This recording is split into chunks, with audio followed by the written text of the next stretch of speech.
Padre amado, estamos delante de ti, en presencia de ti en esta noche, Señor, esta nueva oportunidad que tengo de poder predicar tu palabra.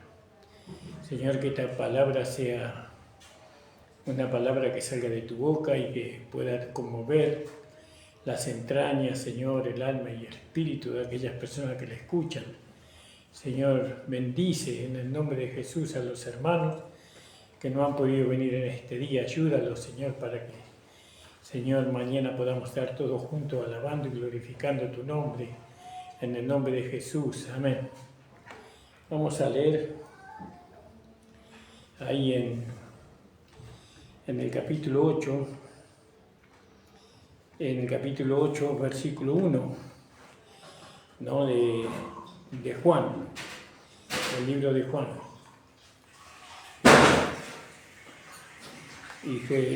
Y Jesús se fue al monte de las Olivas, ¿no? Por la mañana, y volvió al templo, y todo el pueblo vino a él sentado, él, y les enseñaba. El monte de las Olivas era el monte que contenía, por así decirlo, el Getsemaní, ¿no? En ese monte se llamaba el monte de las Olivas porque había mucha planta de aceituna y ahí se exprimía la aceituna, ¿no?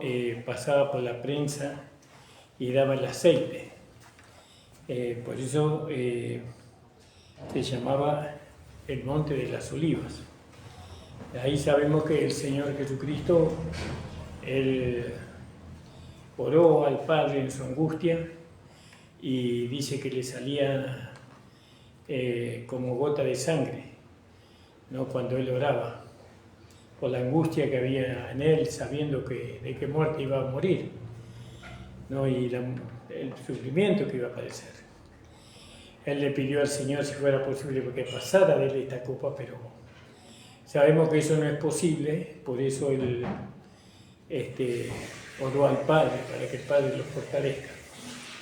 Y bueno, y se fue ahí al monte de las Olivas. Y por la mañana volvió al templo. Se ve que el Señor estuvo toda la noche ahí orando, tal vez, y bueno, hablando con el Padre. Era una costumbre del Señor, era parte de su vida práctica, de orar continuamente al Padre y pedirle al Padre que lo asistiera siempre, en toda situación, porque la vida del Señor Jesús no fue una vida fácil, ¿no?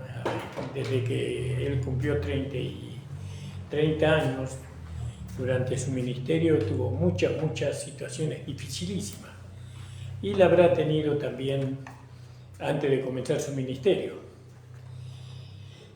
Entonces era una costumbre del Señor apartarse y ir a orar aparte. Y después de la mañana dice que volvía al templo y vino todo el pueblo donde estaba él. Acuérdense que ahí el pueblo había visto muchos milagros del Señor, como el paralítico de Betesda,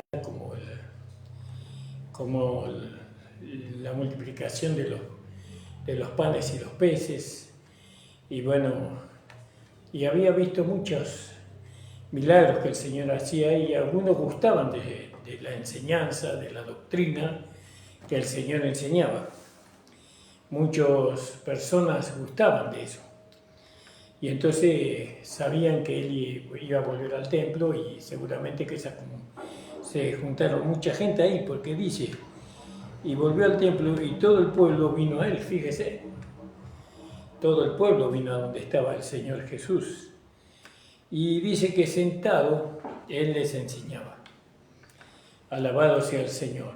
Vio, siempre, nada de lo que hizo Jesús era casualidad, y aún el hecho de enseñar sentado, había un mensaje ahí, que él vino a traer el descanso, ¿no? Porque el pueblo de Israel estaba tan cansado por el trabajo que la ley daba, o por lo que los hombres que ministraban la ley daba mucho trabajo al pueblo y estaban cansados, pero no cansados físicamente solamente, sino cansados espiritualmente y en el alma también.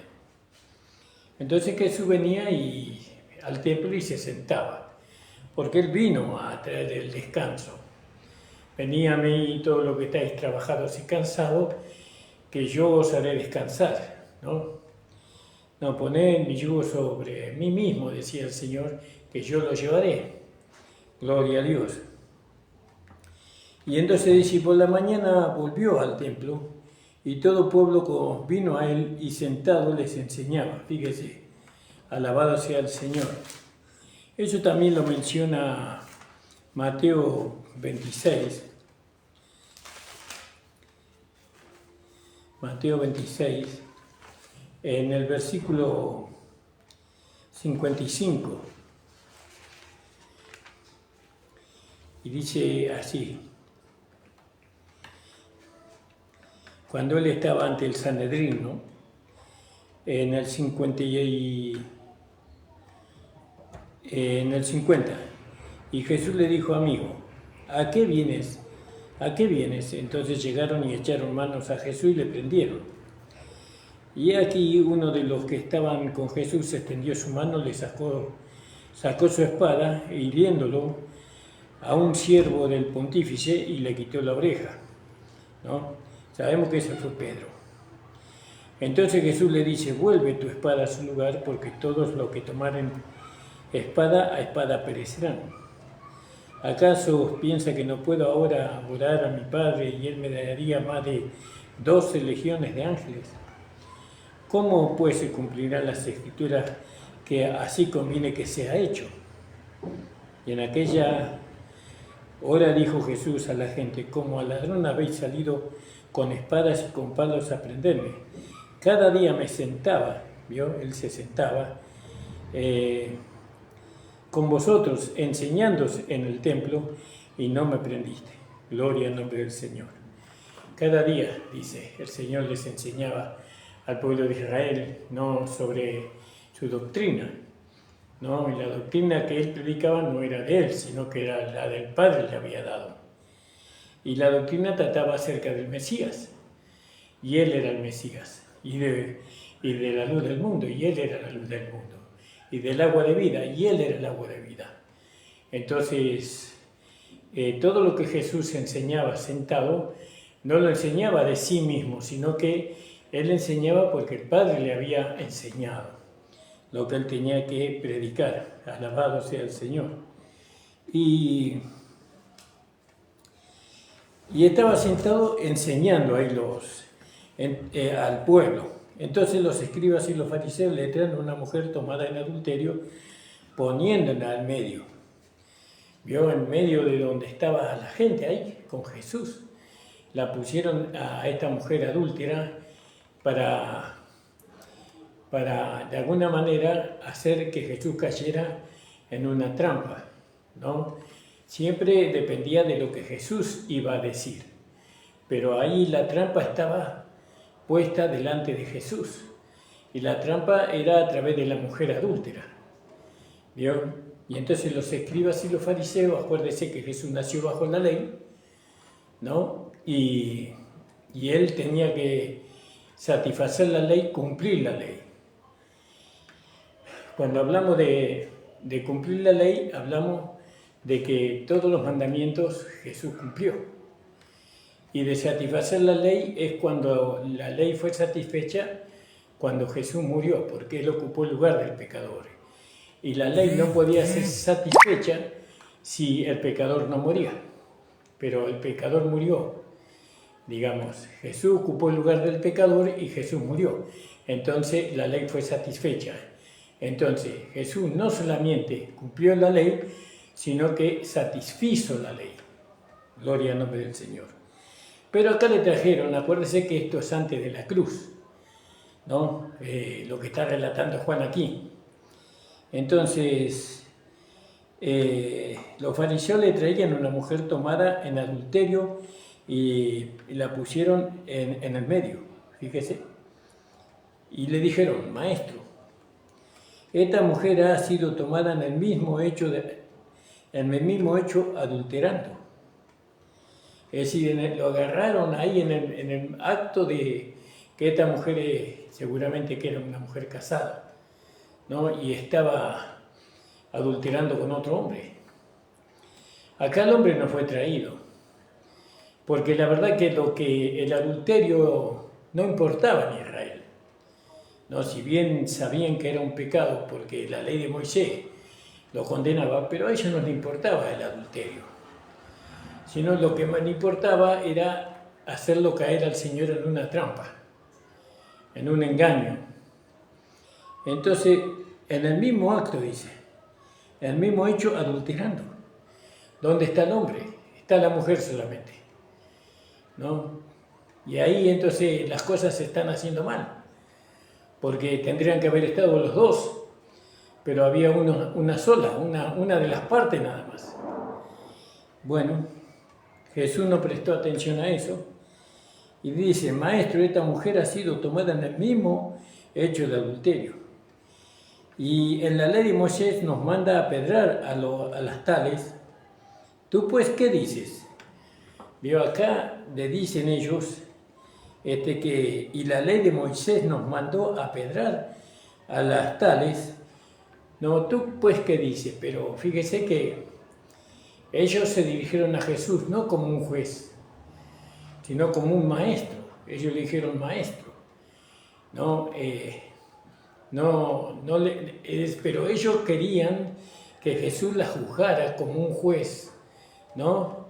Conforme a la ley, porque la ley era santa, justa y buena, pero aquel que quebrantaba la ley moría sin misericordia, ¿no? Entonces, ellos, si bien lo llamaron maestro a Jesús, pero no pedían la opinión de un maestro, sino que ellos querían que él actuara como un juez. Porque en la predicación de Jesús siempre se centraba en el amor y en la misericordia, en el perdón, ¿no? Y bueno, él siempre dice que él estaba con los pecadores y publicanos, ¿no? Iba y se sentaba con ellos. Él tocaba al leproso y lo sanaba. Entonces, los fariseos y saduceos le presentaron a Jesús una mujer tomada en el mismo acto de adulterio para ver si de alguna manera él con su boca o con su acto él iba en contra de las enseñanzas que había dado antes. Es como que lo estaban probando, lo estaban tentando al Señor, ¿vio? ¿Tú qué dices?, le dice los fariseos. Y porque dice, la ley de Moisés nos mandó a apedrear a los tales. ¿Tú pues qué dices? Fíjese ahí en Deuteronomio capítulo 22, dice así. 22 dice así. Y cuando se sorprendiera alguno echado con mujer casada, con marido, entre ambos morirán. ¿Veo? Ambos morirán, pero no estaba el varón ahí, no estaba el hombre ahí, estaba la mujer solamente, y lo habían pescado en el mismo acto de adulterio. Ya así nunca se iba a cumplir lo que la ley de alguna manera decía: con mujer casada o con marido, ambos morirán. El hombre que se acostó con la mujer y la mujer, así quitarás el mal de Israel. ¿Vio? Se los mataba para que el mal no se multiplicara. ¿Vio? Para eso se quitaba, de esa manera se quitaba el pecado del medio del pueblo de Israel por medio de la muerte de él. No, porque la ley es ministerio de muerte, pero la gracia es ministerio de vida. ¿Vio? Y ahí está la diferencia entre el evangelio de la gracia y otro evangelio diferente. Entonces, la ley ordenaba eso, pero nosotros sabemos que dice ahí en Romanos, capítulo 3, verso 19, donde dice, sabemos que todo lo que la ley dice, a lo que están en la ley lo dice, o bajo la ley, para que toda boca se tape y todo el mundo se sujete a Dios. Porque por las obras de la ley ninguna carne se justifica delante de Él, porque por la ley es el conocimiento del pecado. Entonces, fíjese, hermanos, que los escribas y fariseos decían, la ley nos manda a matarla, pero a los dos, y ellos trajeron uno solo. Entonces, iban a matar a la mujer, pero el mal iba a permanecer en el pueblo, y el pueblo se iba a corromper porque el hombre no había sido juzgado, el hombre no estaba ahí, ¿no? Entonces, a través del hombre el mal se hubiera multiplicado, entonces dice, estamos leyendo en Juan, en el capítulo 8, y dice, maestro, esta mujer ha sido tomada al mismo, ¿qué dices tú? Porque la ley nos mandó a apedrar a las tales, ¿vio? Están hablando en singular. Tú pues, ¿qué dices? Mas esto decían para tentarle. Fíjese, ¿vio? Era una trampa que le estaban haciendo al Señor para que el Señor de alguna manera hablara mal de Moisés y de la ley. Pero vamos a ver qué pasó. Aquí vemos que nunca se hubiera hecho justicia, porque la única que fue juzgada o traída fue la mujer. Y el Señor conocía los corazones de ellos. Él sabía la intención de ellos, ¿no? Y más esto decían para tentarle, para poder acusarle al Señor. ¿Vio? Porque si el Señor la perdonaba, iba en contra de la ley. ¿Vio? Si el Señor la libraba, la hacía pasar por alto,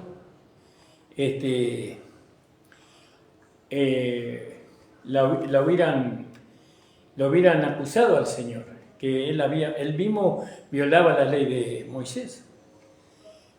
Para poder acusarle, pero Jesús, inclinado hacia abajo, escribía en tierra con el dedo. ¿Vio? Escribía en tierra él ahí. Y como perseveraban preguntándole, le insistían, el Señor no tenía ganas de preguntar esas cosas, ¿no? No quería entrar en esa discusión.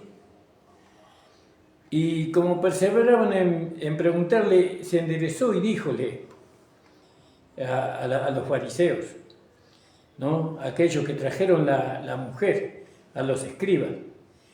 Dice, el que de vosotros esté sin pecado, arrójela contra ella la primera piedra. Gloria al nombre del Señor. ¿Vio? Eso ahí en Deuteronomio, podíamos leer, Deuteronomio capítulo 17. Deuteronomio capítulo 17, alabado sea el Señor. 17:7. Dice así la palabra del Señor. En el 6 y 7. Por dicho de 2 testigos o de 3 testigos morirá el que hubiere de morir. No morirá por el dicho de un solo testigo. La mano de los testigos será primero sobre él para matarlo.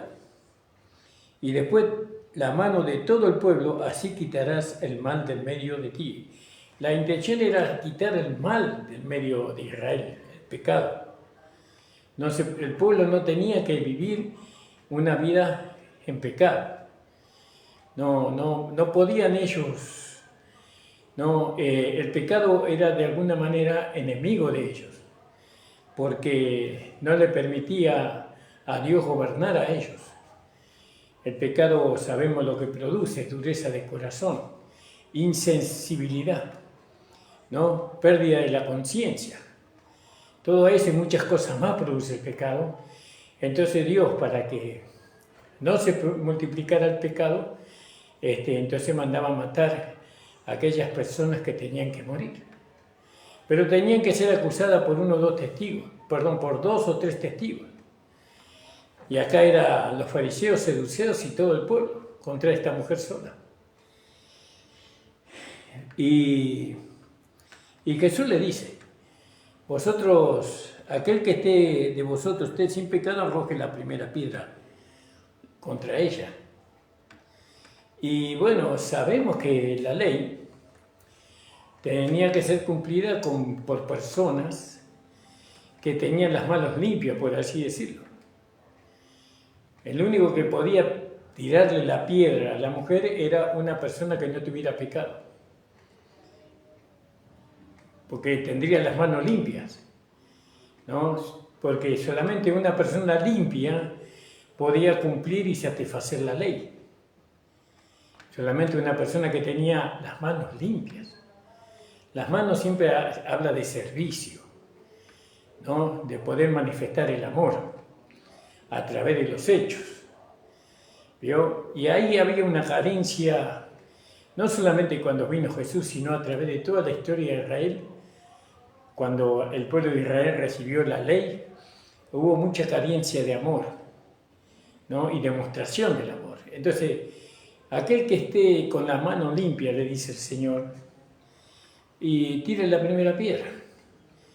Porque aunque le hubieran matado a la mujer, el mandamiento no se hubiera cumplido.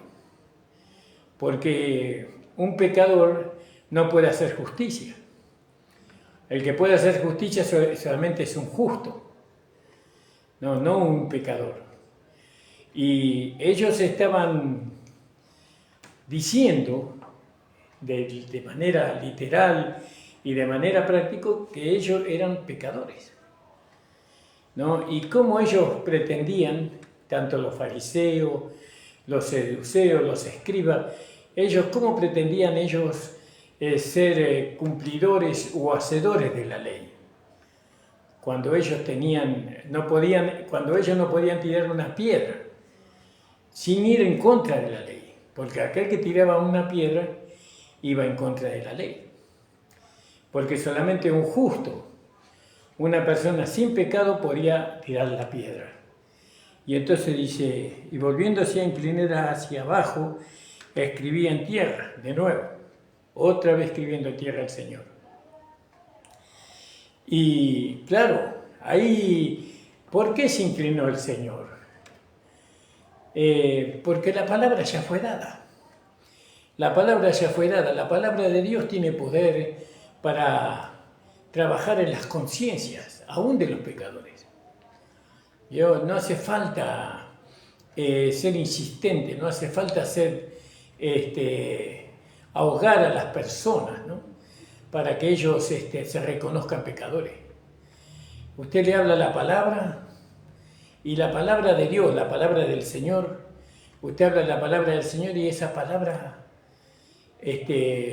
hace mella en la conciencia, hace mella en la conciencia. Y usted fíjese que a veces nosotros hablamos tantas palabras y las personas no reconocen que son pecadores, ¿vio? No reconocen, no se van vencidos por la verdad, no se van avergonzados, no terminan rendidos a los pies de Cristo. Tenemos que creer que la palabra que sale de nuestra boca es suficiente para poder activar la conciencia del pecador a fin de que él vea que solamente por medio de Jesucristo hay salvación y hay vida eterna. Jesús dijo la palabra.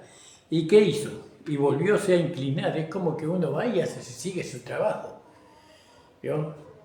Seguimos, no estamos ahí persistiendo. No, seguimos haciendo el trabajo. Y él estaba escribiendo, dice el Señor. Y estaba escribiendo en tierra. Continuaba con lo que estaba haciendo antes, ¿no? Hay muchas interpretaciones de lo que Cristo escribía. Acá no lo dice. Entonces, la conciencia de los fariseos, de los seduceos y del pueblo fue acusada. La conciencia les acusó a ellos, ¿vio? Porque cumplir la ley era algo muy delicado. Había que vivir conforme a la ley, ¿no? Conforme a las demandas, a los ritos de la ley, estrictamente, ¿no? Eran los 10 mandamientos, perdón, y el primer mandamiento: amarás al Señor tu Dios con todo tu corazón, con toda tu mente, con toda tu alma y con todo tu espíritu. Y el segundo mandamiento era: amarás a tu prójimo como a ti mismo. Fíjese qué poder que tenía el Señor cuando hablaba, qué autoridad había en Él. Alabado sea el Señor. Cuando Él abría su boca había autoridad. ¿Vio? Y las personas, ¿no?, los pecadores que se escondían detrás de su apariencia religiosa, no pudieron, ¿no?, engañar a Dios, no pudieron engañar a Jesús, matando a esta persona diciendo que ellos eran dignos, ¿no?, aunque ellos sabían en sus corazones que ellos eran tan pecadores como esa mujer que había sido sorprendida en el mismo acto de adulterio, ¿no? Y cuando el Señor, oyendo pues que ellos fueron redarguidos, ¿no?, fueron amonestados, como dice ahí en Romanos 2, versículo 15, 2:15 dice: mostrando la obra de la ley escrita en sus corazones, dándonos testimonio juntamente sus conciencias y excusándose su pensamiento uno con otros. ¿Vio? Los gentiles vivían conforme a su conciencia, ¿no? Ellos, sin conocer la ley, porque la ley no fue dada para el gentil, ¿no?, pero sabía que matar era malo, que ellos vivían lo que la ley decía, pero no para cumplir los mandamientos, sino por una ley moral, ¿no? Y ellos, sin estar bajo la ley, ellos cumplían más la ley que los mismos judíos a quien la ley se les fue dada, ¿no? Y eso era todo por la conciencia. Hoy fíjense que la conciencia de la iglesia especialmente está muerta. Hoy no hay conciencia, porque el que opera la conciencia es el Espíritu Santo. El Espíritu Santo opera la conciencia. Y entonces cuando un hermano, una hermana, nosotros cometemos un agravio contra Dios, entonces el Espíritu Santo nos compunge, nos lleva a arrepentirnos, a dolernos y a pedir perdón. No volver a hacer una cosa así. Porque nuestras conciencias fueron purificadas, ¿no?, limpiando vuestra conciencia de obras muertas para que sirvamos al Dios vivo. Pero cuando dice que limpió nuestra conciencia, no dice que la vació o que la hizo insensible, sino que, por el contrario, ahora nuestra conciencia está administrada por el Espíritu Santo y por la palabra de Dios. Entonces, cuando un hijo de Dios comete un yerro o comete un pecado involuntario, entonces el Espíritu Santo le redarguye el pecado, ¿no?, para que se arrepienta y no lo vuelva a hacer nunca más. Pero acá los gentiles, ellos vivían conforme a mandamientos, ¿no?, una vida moral, no estaban cumpliendo la ley porque la ley no fue dada para los gentiles. Porque los gentiles que no tienen la ley, naturalmente haciendo lo que es de la ley, los tales, aunque no tengan ley, ellos son ley en sí mismos, dice, mostrando la obra de la ley escrita en sus corazones. ¿Vio? Las obras de no la ley, las obras de la ley estaban escritas en sus corazones, dando testimonio juntamente con sus conciencias, acusándose y también excusándose sus pensamientos unos con otros. ¿Vio? Fíjese qué maravilloso. Y acá, cuando Jesús hablaba la palabra, esa palabra iba dirigida a la conciencia de los israelitas, de los fariseos, de los saduceos, ¿no? Y no pudieron apedrear a esta mujer. Y le dijeron, porque dice, y oyendo pues ellos, oyendo lo que Jesús le decía, Ellos dicen que fueron redarguidos de la conciencia, ¿vio? Amonestados, porque ellos conocían la ley. Y saliéndose uno a uno, comenzó desde el más viejo hasta los postreros, y quedó solo Jesús y la mujer que estaba en medio. Alabado sea el Señor. Pero la palabra no solamente tiene poder para obrar en este sentido, de liberar a esta mujer pecadora del pecado que cometió, sino que la palabra tiene poder, ¿no?, para transformar nuestra vida. Cuando una persona no tiene sensibilidad de conciencia, ¿no?, entonces la palabra obra en esas personas para que la persona vaya dejando o permitiendo la santificación en su vida y la transformación de vida.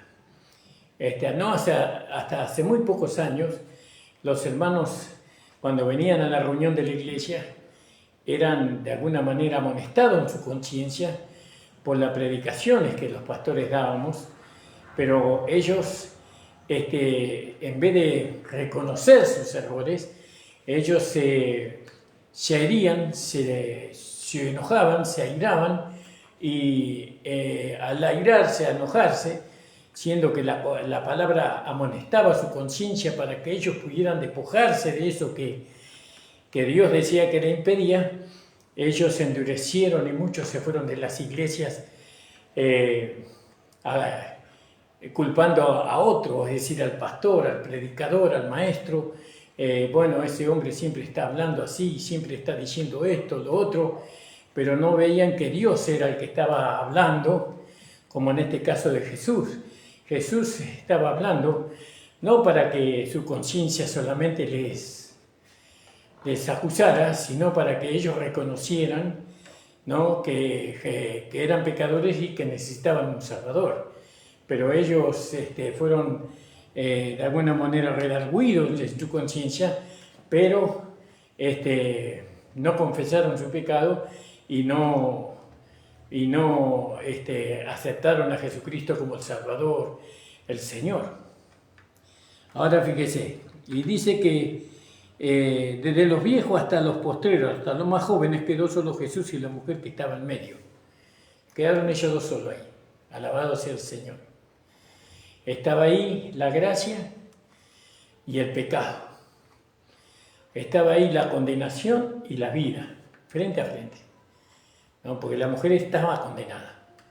El pecado que la mujer había, si bien ella fue liberada de la muerte y fue liberada del pecado, ella seguía siendo una pecadora, ¿no? Y ella tenía que arrepentirse de lo que había hecho. Y entonces, enderezándose Jesús y no viendo a nadie más que a la mujer, le dijo Jesús a la mujer, con voz, con una palabra, con una ternura, con un amor, ¿no? Mujer, ¿dónde está lo que te acusaban? ¿Vio? No buscando quedar bien con la mujer, sino él esperaba que la mujer entendiera, ¿vio? Que la mujer entendiera que ella había sido salvada de la muerte y de la condenación eterna. ¿Dónde están los que te acusaban? Porque nosotros vemos que ahí en el versículo 7, Jesús trataba con lo que lo acusaban a la mujer. Pero ahora trata con la mujer, con la mujer que había sido acusada. Porque Jesús trata con los dos lados, trataba con los dos lados. Con los acusadores y también con el pecador. Y enderezándose Jesús y no viendo a nadie más a la mujer, díjole: mujer, ¿dónde están los que te acusaban? Ninguno te ha condenado. Y ella le dijo: Señor, ninguno. ¿Vio? Así, ninguno me condenó. Pero había uno que lo podía condenar. Si Jesús lo hubiera matado a esa mujer, lógicamente que no lo iba a hacer porque en él no está la muerte, en él estaba la vida, pero hablando humanamente, él era el único que no tenía pecado, era el Dios encarnado. Y ahí nosotros vemos en Jesús, vemos el propósito con el cual Dios vino, o Jesús vino a la tierra. Él vino para salvar, no para matar, no para condenar, para liberar al hombre, al pecador. Por eso a nosotros nos enseñaron que el pecador va al infierno. Pero no, el pecador viene a Cristo. O Cristo va al pecador a través de nosotros, porque la verdad que nosotros no fuimos donde estaba Dios para ser salvos, sino que Dios vino donde estábamos nosotros para ser salvos, para que seamos salvos. Así nosotros tenemos que ir donde está el pecador y hacerle ver al pecador que hay una vida eterna y que hay un amor y una misericordia. ¿No? Jesús no justificó el pecado de la mujer, ni lo que la mujer había hecho, ¿no? Pero Jesús la salvó y le dio la vida eterna a esta mujer. Si esta mujer hubiera creído, creo yo que sí, esta mujer tuvo la vida eterna con Jesús. Entonces dice la mujer, ¿dónde están los que te acusaban? A la mujer, ninguno te ha condenado. Y ella le dijo, Señor, ninguno. Entonces Jesús le dijo, ni yo te condeno, vete y no peques más. ¿Vio? Ahí está la amonestación. ¿Vio? Vete y no peques más. Lo mismo le dijo a un paralítico el Señor en Juan 5:14. Y cuando sanaba al paralítico de Betesda, ¿no? Después de que lo halló en el templo y díjole, he aquí has sido sanado, no peques más, porque no te venga alguna cosa peor. Porque la paga del pecado es muerte. Eso sigue siendo aún hoy. Para nosotros también. Si nosotros presentamos nuestros cuerpos al pecado, vamos a leerlo en Romanos, en el capítulo 8. Vamos a empezar por ahí a ver si nos lleva, ¿no? Capítulo 8 dice así, en el versículo 5, porque los que viven conforme a la carne, de las cosas que son de la carne se ocupan. Está hablando de los hijos de Dios que viven conforme a la carne. Entonces los que viven conforme a la carne, de las cosas de la carne se ocupan, ¿no? Más lo que conforme al espíritu, acá espíritu está con minúscula, habla de los que viven conforme a la palabra, de las cosas que son de la palabra se ocupan. Porque la intención de la carne es muerte, mas la intención del espíritu es vida y paz. Fíjese, la intención de la carne es muerte. Ahí en el capítulo 6 de Romanos, verso 21, dice así. Dice, porque en el 20, porque cuando fuiste siervo del pecado, eras libres acerca de la justicia. ¿Qué fruto teníais de aquellas cosas de las cuales ahora os avergonzáis? Porque el fin de ellas es muerte, ¿no? Ocuparse el fin de esas cosas es muerte, dice, ¿no? Vamos a seguir leyendo Romanos 8, 6 o 7, 8. Así que los que están en la carne no pueden agradar a Dios. Mas vosotros no estáis en la carne, sino que la carne está en nosotros. Pero si no, en el Espíritu, en la palabra estamos nosotros. Y si es que el Espíritu de Dios mora en vosotros, y si alguno no tiene el Espíritu de Cristo, el tal no es de él, ¿no? Pero si Cristo está en vosotros, a la verdad el cuerpo está muerto a causa del pecado, mas el Espíritu vive a causa de la justicia, ¿no? Porque si vivieres conforme a la carne, versículo 13, moriréis, mas si por el Espíritu mortificáis las obras de la carne, viviréis. ¿Se da cuenta, hermano? Entonces ahí también podemos leer el libro de Gálatas, también que habla sobre eso. Entonces Jesús le dice a la mujer, vete y no peques más. Y le dice al paralítico de Betesda, mira, has sido sanado, ¿no? No peques más, no vaya a ser que te vaya a ocurrir algo peor.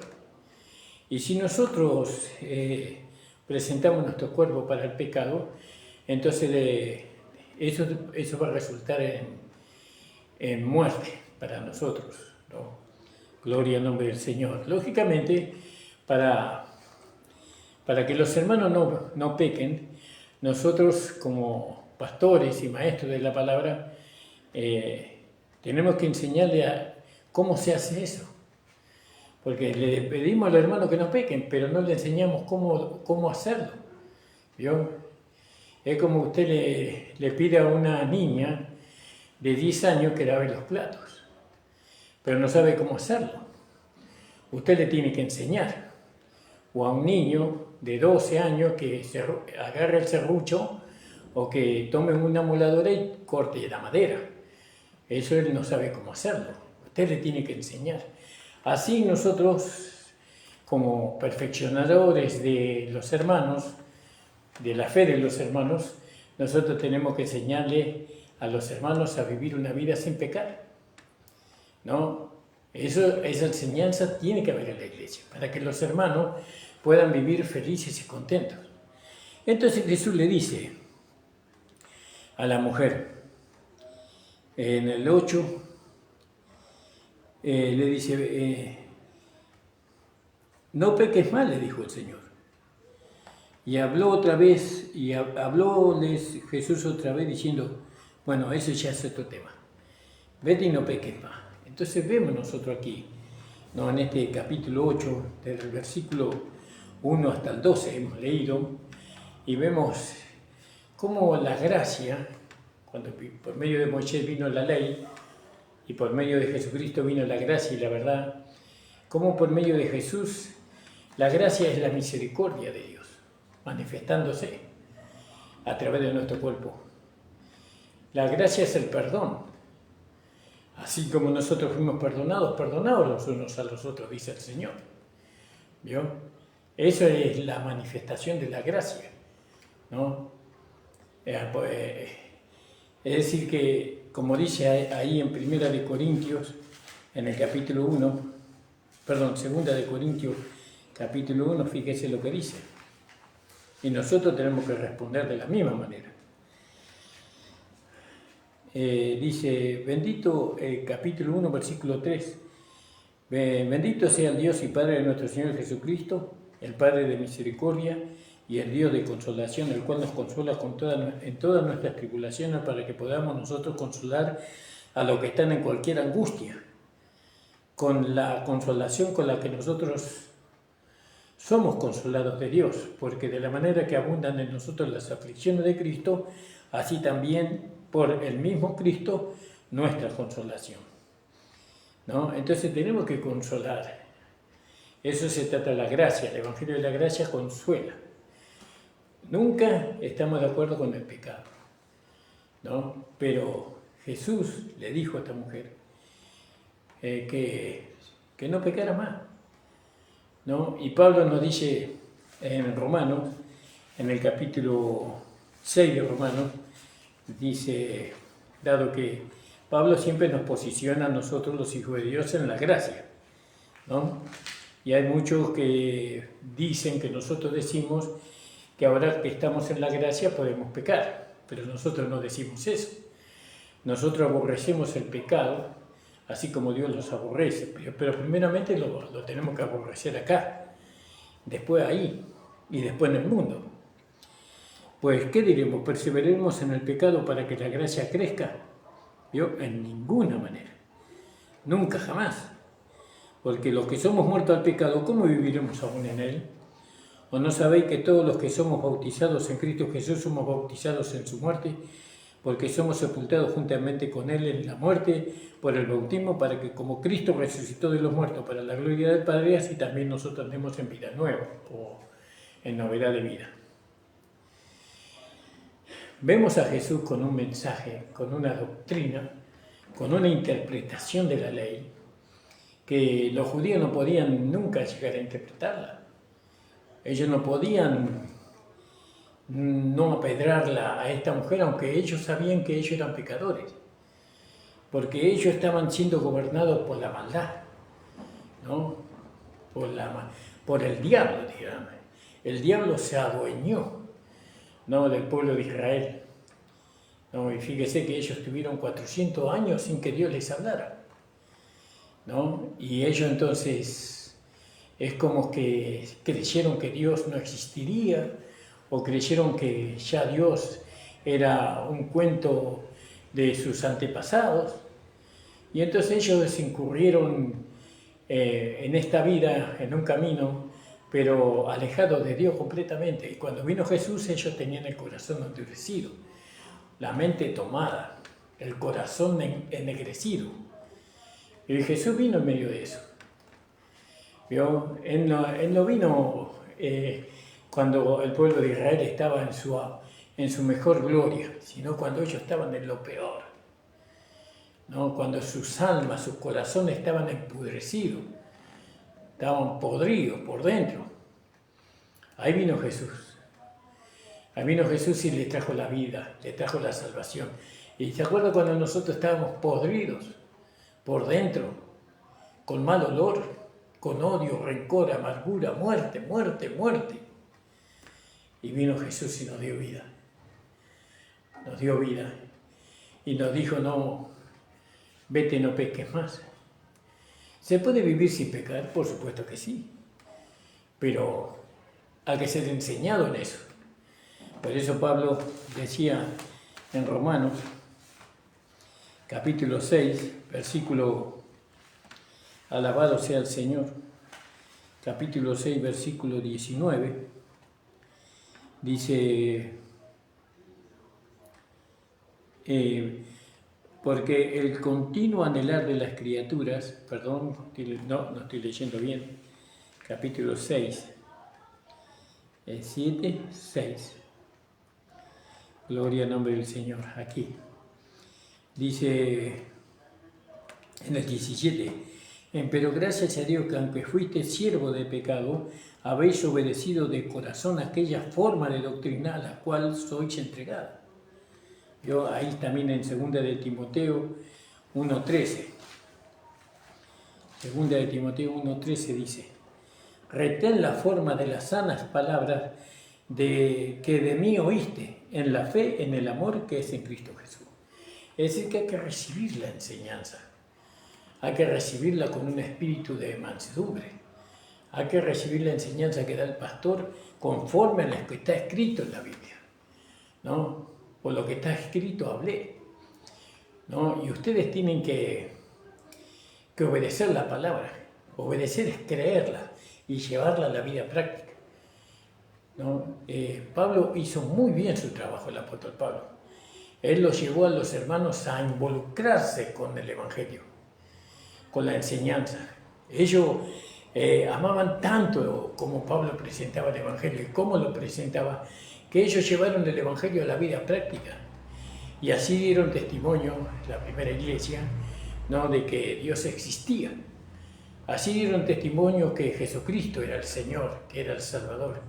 La gloria de Cristo hoy es a través de la iglesia, porque el pueblo gentil que adora y alaba a Dios y glorifica a Dios está en la iglesia, ¿no? Y la iglesia estamos para traerle gloria y alabanza al Señor, ¿no? A través de la fe, a través de la fe, a través de la justicia, ¿no?, que obra en nosotros por medio de la fe.